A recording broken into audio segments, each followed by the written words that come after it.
Welcome back to Recycled and Saved. Today I got a project I'm not super happy about. You can see the rear of the Armada is hanging a little bit low. This is one of those vehicles with a rear air ride, rear leveling sensor. And it's got about 80,000 miles on it. It's 5 years old. I looked online, I didn't see a lot of videos on how to help with this. So I'll get to it, sorry. So if you go in here, there is a tow button, and if you hit the tow button, and the tow light comes on the dash. And we really hadn't used this thing for towing until about 2 weeks ago, and then this happened. I don't know if those are related, but just be aware. So I went and asked ChatGPT how to fix it. First, I took it to the local auto shop and had them run the codes, because sometimes codes will turn up. No codes at all on this vehicle, so that didn't help me.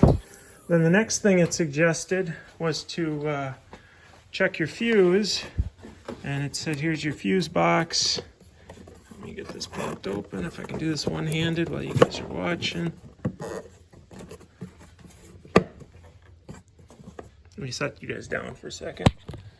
So I had to pop this fuse box off, and under the fuse box, there's the nice thing is that the fuse for the rear air ride is the same as some of the other fuses, and they're all well labeled so you can see which one you got and where. And it's suspension, and the one right above it is the horn and the audio. I just swapped the horn and the audio and tried it.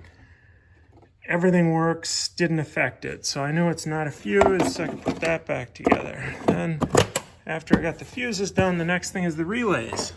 A lot of time in these vehicles, again, you don't know which relay, and you gotta get an ohm meter and do all this testing. But the nice thing with this one is you have the suspension relay, and right under it is the horn relay, and the level relay, and the wiper de-icer relay. You can swap them out, because they're all the same relay, the same part number. Nothing had an impact or a help with that, so I felt like it's not an issue with the relay, and it's not an issue with the fuses. So then the next thing is the switch. So I went to the back. If you just crawl underneath the vehicle, let me get a creeper here.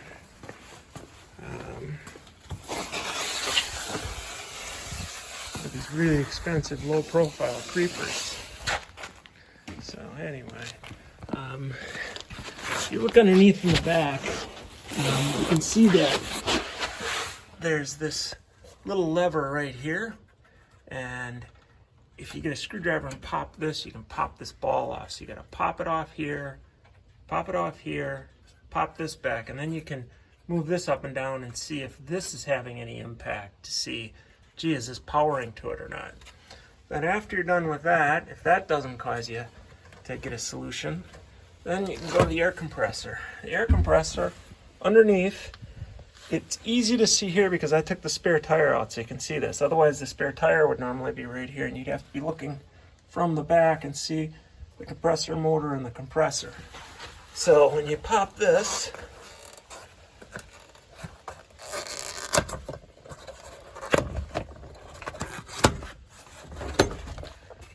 you can take this connector apart, and when you pull this connector apart, and I put it back together because it had to go down the road, and I jumped it, the black wire and the red wire go to the motor.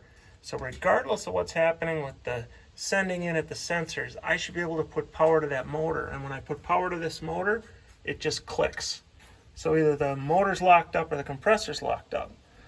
So then I went out on eBay and said, gee, can I buy the whole kit or what? And is this going to cost me how many hundreds of dollars?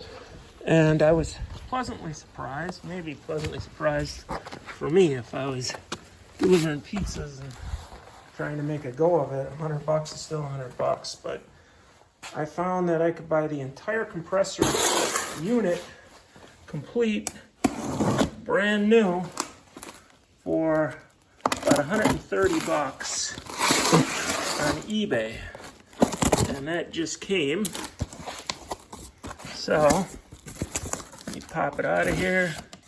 Hey, look at that! It even comes with big instruction sets on how to deal with it. I'll try to get a picture of this for you so that if my video isn't of any use, at least the instructions on it are. Here's the air compressor installation guide. Here's the test precautions.